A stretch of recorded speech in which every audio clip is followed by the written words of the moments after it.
I think here's a case where it's very obvious based on my instincts that this sentence should not be added to the passage. The ancient Greek philosopher Plato, for example, wrote many of his works in the form of dialogues. Who cares? This whole thing is about modern day philosophy majors. This is like a random fact about a long dead philosopher. So my instincts is pretty clear here that this is just not going to match. And that's okay. We're allowed to have these instincts. We still should check to make sure that like it matches what the choice is.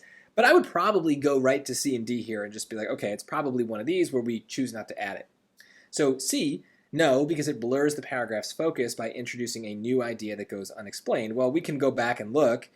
These days, many students majoring in philosophy have no intention of becoming philosophers, so it's about these days. Blah, blah, blah. Law and business specifically benefit. So again, today we're studying philosophy. It's useful in engineering. So we want to add this random sentence about a guy who's long dead. That's weird. That these skills are transferable. Well, look, even this, we go from skills that we introduce to mention them again. To put a sentence in between that makes no sense. So it definitely blurs the focus by introducing a new idea that goes unexplained. I mean, it's certainly not that they're bringing it up again, but even still, it's just not related to what else is going on around it. Now, D, it undermines the passage's claim about the employability of philosophy majors.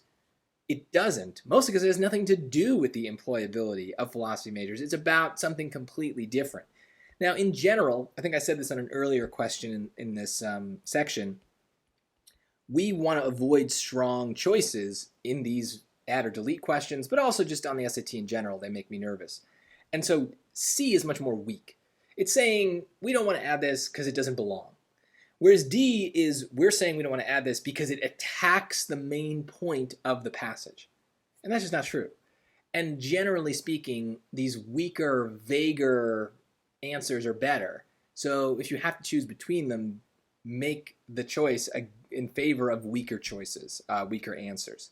We can look at A and B quickly. A, because it reinforces the passage's main point about the employability of philosophy majors. No, it does not. It's about, again, a 3,000-year-old philosopher. It's not related at all. And B, yes, because it acknowledges a common counter-argument. No, it doesn't. It has nothing to do with that. It's just completely unrelated. So there you go. Hopefully your instincts worked here. If not, you might need to dive a little deeper, read a little bit more. But by now, we've read enough of this passage that we know that this is just like a random fact.